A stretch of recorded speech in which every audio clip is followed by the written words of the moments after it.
Assalamualaikum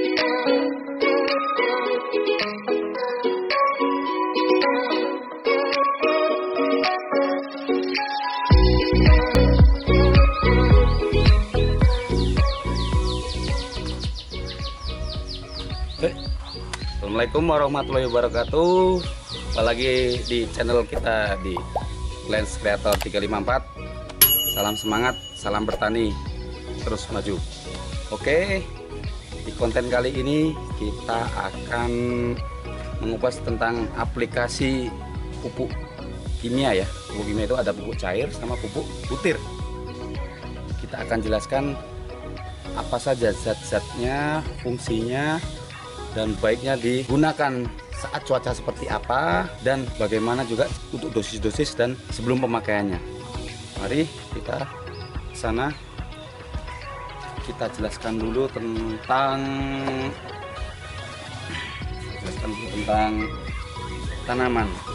Kenapa tanaman itu membutuhkan nutrisi? Karena di setiap media tanam itu berbeda-beda haranya, unsur haranya. Jadi ketika tanaman itu sehat, dia akan mengeluarkan minyak mengkilap seperti ini. Nah, dan kenapa mengkilap? Dia membutuhkan zat-zat pendukung agar terlihat sehat seperti ini ya. Dan untuk daun ini biasanya daun memerlukan zat perangsang tumbuh untuk menyuplai makanan di daun. Bisa menggunakan zat-zat CPT seperti merek-merek Atonik dan lain-lain ya. Dan untuk buah biasanya membutuhkan pupuk KCL agar buahnya menjadi banyak, tongkolnya juga besar. Dan untuk akar juga dia bisa kita pupuk dengan CPT, zat perangsang tumbuh seperti ini. Jadi kalau sehat dia nanti subur, tuh seger, sehat ya. Selain dengan media tanam yang bagus dan cocok yang baik, juga dengan pemakaian pupuk kimia sebagai tambahannya. Apa syarat memakai pupuk kimia? 1. Gunakan ketika pagi atau sore hari. Karena pupuk kimia ini sifatnya panas ya, panas. Jadi hindari jam-jam panas, mulai dari jam 8 ataupun sebelum jam 4 sore. Karena dia akan terbakar. Terbakar bukannya malah sehat, bukannya malah nanti malah sakit. Bahkan bisa mati ataupun dorman. Dorman itu pingsan, tapi pingsan atau koma dengan jarak waktu yang kita tidak tahu. Bisa sebulan, 2 bulan, seminggu, ataupun lama. Dia macet pertumbuhannya karena stres akibat panas. 1. Kedua, ketika kita menggunakan pupuk kimia ini yang sifatnya panas, usahakan media basah setelah hujan ataupun setelah kita siram agar tidak terlalu panas di akar ataupun di daun. Untuk pupuk itu sendiri apa saja? Di sini kita kasih contoh, ada Atonik. Atonik ini berfungsi sebagai zat perangsang tumbuh. Ini untuk makanan daun, dia bisa dimakan lewat pori-pori, dari batang juga akar, juga bisa sebagai perangsang akar, JPT. Dan dari JPT zat perangsang tumbuh ini ada banyak merek ya. Ini bisa Atonik, B1. Yang pasti untuk dosisnya saja yang berbeda. Kalau untuk Atonik ataupun E4 dan lain-lain ya. Tapi kita bisa pakai dengan merek Atonik. Per liternya kalau untuk perawatan biasanya satu tutup ini kita berikan 2-3 liter air, kita semprotkan 1 atau 2 minggu sekali pada permukaan tanaman agar tanaman sehat, mengkilap dan sehat, dan perakarannya juga sehat. Banyak merek yang bisa gunakan, terserah sobat dengan yang apa. Jika dengan B1 mungkin dosisnya yang lebih dikurangi karena dosis B1 lebih tinggi, ataupun dengan E4 dosisnya yang dilebihkan karena E4 cenderung lebih rendah. Itu untuk zat CPT. Yang kedua adalah insektisida. Di sini saya biasa menggunakan sidametrin, insektisida ya. Ini membasmi belalang, ulat, siput-siput kecil yang di tanaman. Karena tanaman seperti ini terkadang ketika tumbuh seperti ini, nanti ketika dia daun mekar bolong-bolong, itu ketika muda, ketika daun itu melipat muda seperti ini, itu dimakan oleh siput. Kalau ada siputnya kecil sekali. Itu siput-siput itu biasa bersembunyi di media ini, dan dia bisa keluar malam hari. Jika siang seperti ini susah ya kelihatan. Cuman karena kita perawatan bagus, insya Allah tidak ada siput ya tempat kita ya. Nah, insektisida ini kita bisa menggunakan sidametrin, bisa dengan merek lagi yang lain lagi seperti Mip Cinta ataupun Pastak dan lain-lain. Intinya untuk mencegah dari hama, biar daun terlihat cantik dan tidak rusak. Untuk aplikasi sendiri hampir sama. Intinya tanah harus basah, pemakaiannya di pagi atau sore hari, hindari cuaca yang terik, ataupun jangan mau hujan, karena daun ini atau zat-zat ini akan terserap sekitar 2-4 jam setelahnya. Sebelum ada jika habis nyemprot setengah jam misalnya hujan, ya kalau bisa kita ulangi lagi, karena itu dia akan zat-zat yang kita semprotkan pupuk tadi itu akan terbawa oleh air hujan dan terbuang.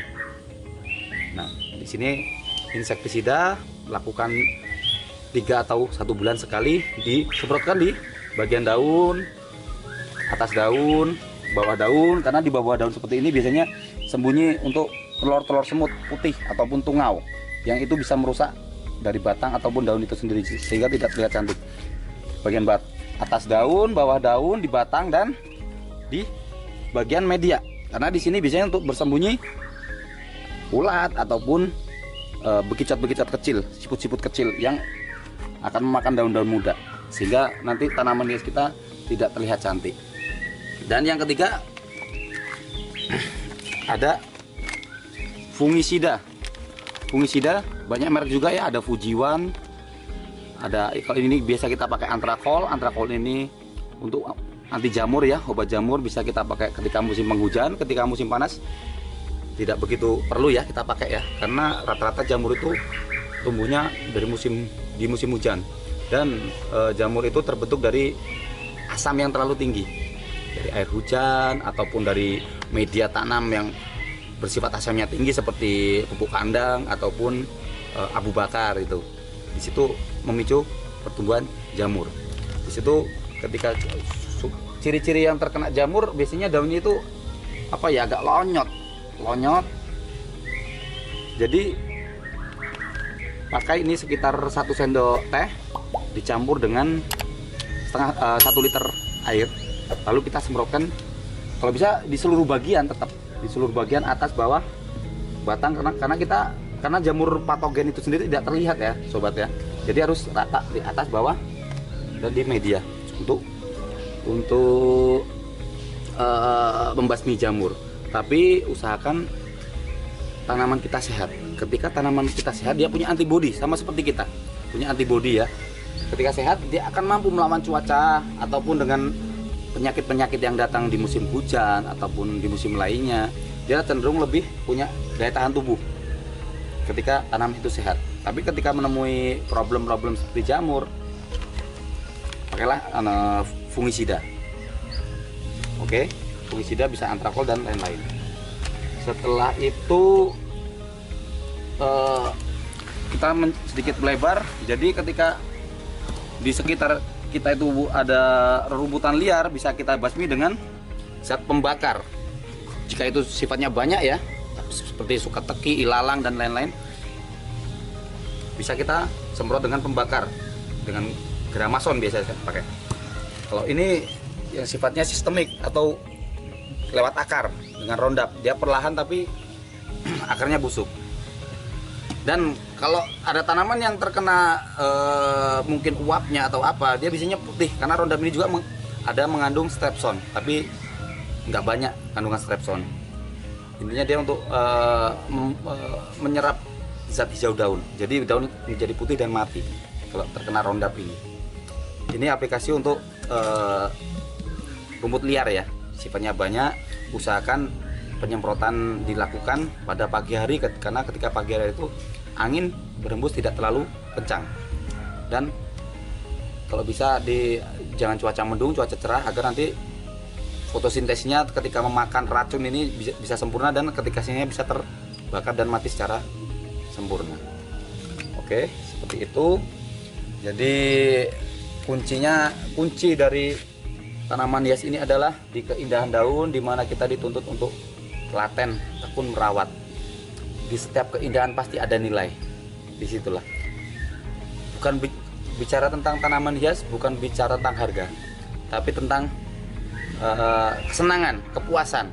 Makanya tidak ada nilai, tidak ada angka untuk menentukan harga sebuah tanaman hias, tapi ditentukan dari prosesnya, dari seninya, dari bentuknya, dan dari kepuasannya, karena proses itulah yang tidak akan mengkhianati hasil. Oke, mungkin sekian dulu konten dari kita. Jangan lupa komen, like, share, dan subscribe-nya untuk kemajuan channel ini. Jika ada hal-hal yang mungkin kurang jelas ataupun ingin ditanyakan, silahkan tanya di bawah ini lewat kolom komentar. Tetap semangat, tetap berkreasi, tetap berusaha. Apapun itu, sejelek apapun tanaman, kalau kita rawat dengan baik dan kita kemas, kita beri tempat yang bagus, di tempat yang layak, insya Allah akan terlihat indah. Jadi apapun itu, mari kita syukuri apa-apa yang telah diberikan Tuhan pada kita semua. Sampai di sini, bila ada kata-kata yang kurang berkenan, saya mohon maaf yang sebesar-besarnya. Wabillahi taufiq wal hidayah. Wassalamualaikum warahmatullahi wabarakatuh.